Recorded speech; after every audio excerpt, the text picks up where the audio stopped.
All right. Hi, everyone. This is another Awk Talk broadcast.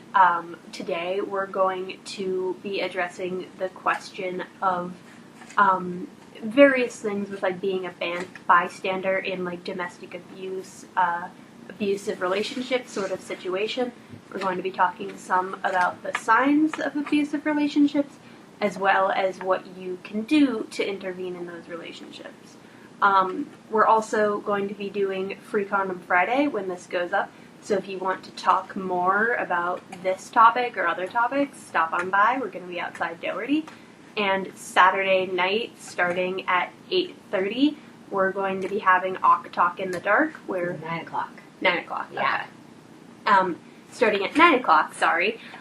We're going to be having Awk Talk in the Dark, where we'll be talking more in depth with a panel of experts about this very topic. So if you're interested in that, please stop by. Awesome.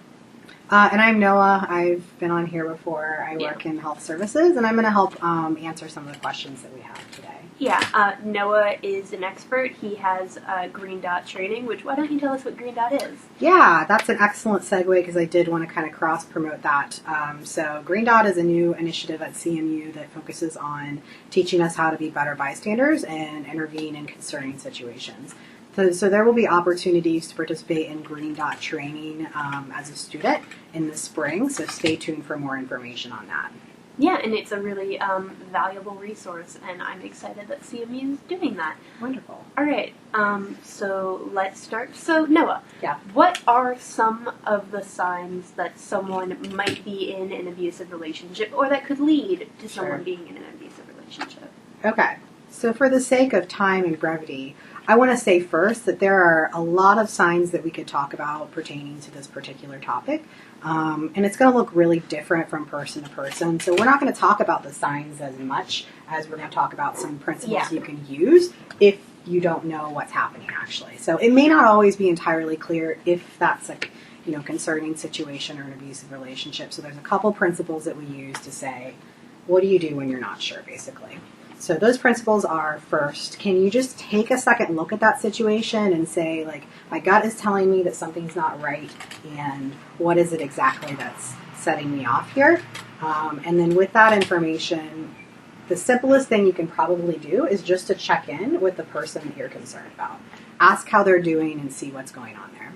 The last thing that we do is we ask the question is, what if this was someone I loved? And just to be guided by that question. So if this was someone that I loved, would I want someone else to intervene, even if they weren't sure exactly what was going on? Yeah. So we use those. We're certainly going to address some more of the signs that might be present in concerning relationships at tomorrow's event. Yeah, absolutely. And one thing I wanted to say about it is that even if someone seems to be in a happy relationship most of the time, that doesn't mean that there can't be abuse, as well as the fact that abuse can happen to anyone. A lot of times when we talk about abuse, it is in the context of a romantic and sexual relationship between heterosexual partners, and that is not always the case. So not having like preconceived notions of when and where abuse occurs is really important for evaluating worrisome situations. Absolutely. Yeah, good point. All right. So I think our next question is then, how would we, if we're in a situation and we've identified, okay, I think that this is a problem, how do we confront it? What do we do? Yeah, that's an awesome question. And we have a really simple, I guess to call it a mnemonic, right? Because it's it's not exactly a mnemonic. But anyways, something from Green Dot. Acronym. An acronym. No, it's not an acronym either because it's just 3D. Anyways. But they each stand for something. They do. Okay, it's an acronym.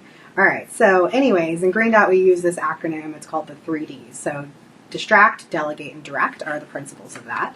And it's really simple. Those are just 3 different types of strategies you can use anytime you see a concerning situation happening.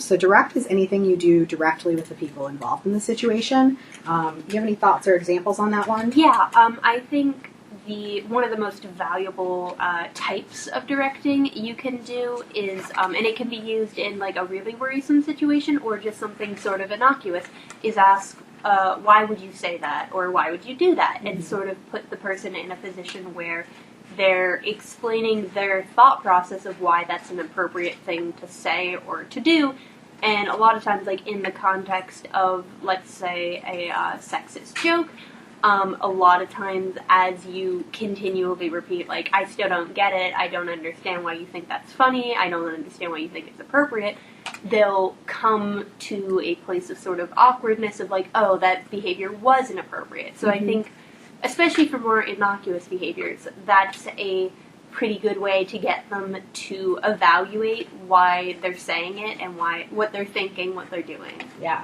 and it's a way of like calling a person out without like actually calling them out. You're just like, you can come from a place of ignorance of like, no, I just don't understand. Yeah. Explain it to me, and hopefully they'll realize. They'll probably begin feeling awkward, and that will probably lead them to the conclusion of like, that is inappropriate. Yeah. Or if they're not that aware of how inappropriate it is, at least the feeling of awkwardness will likely inhibit them from acting that way again. Yeah, exactly. Because those social expectations that their behavior is no longer acceptable is obviously clear at that point. Awesome example. So in addition with direct, the thing that you can do directly can also be with the person that you're concerned about. So it can be, like we said before, as simple as checking in on them, making sure they're okay.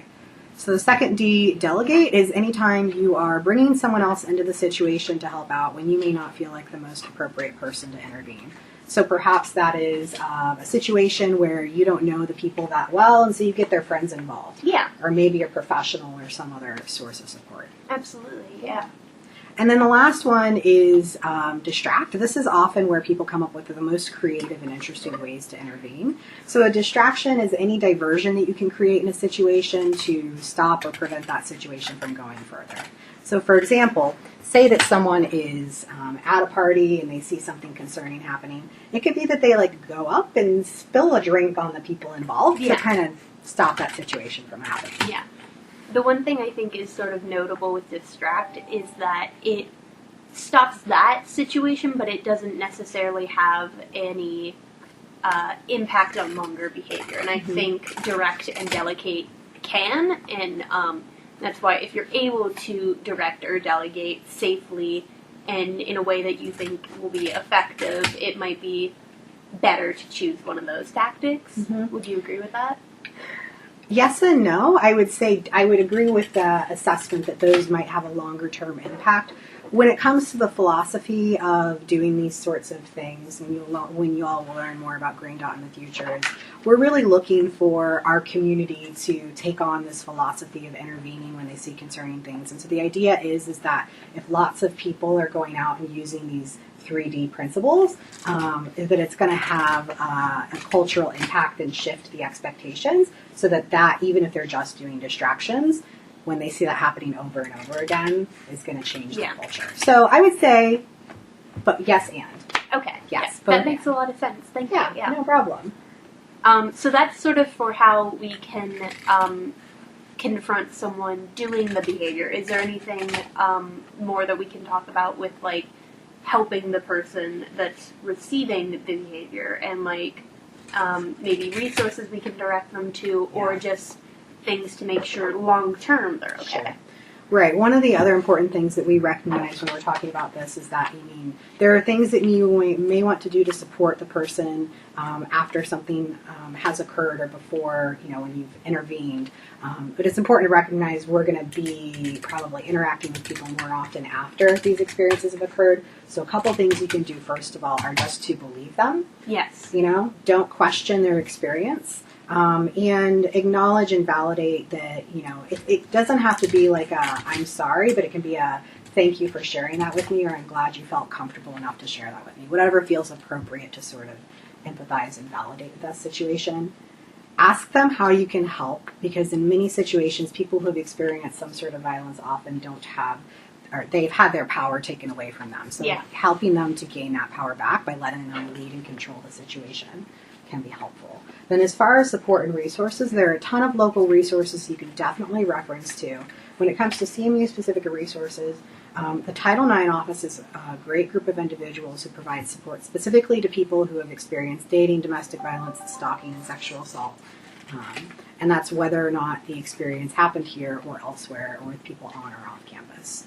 In addition, other resources would include University Health Services as well as CAPS.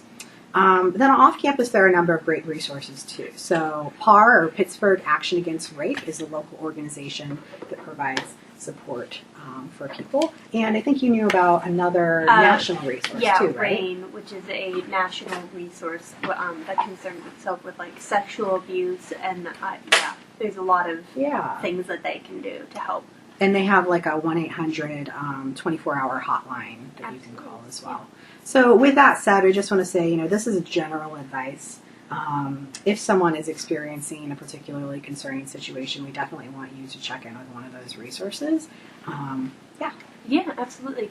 I think one of the important things to just keep in mind when we're helping people who have been hurt by this sort of treatment is that we just need to listen to them. I think it's a lot of times we want to help, and our immediate instinct is to try to give advice, and that's not always helpful or wanted. So really keeping in mind, what do they want me to do, and that's what I'm going to do.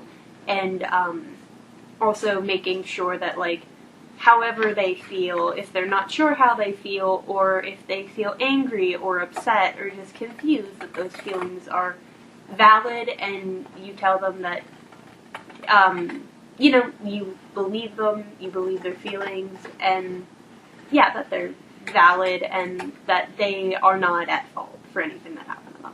Yeah, that's a great point. Absolutely. All right. Anything else?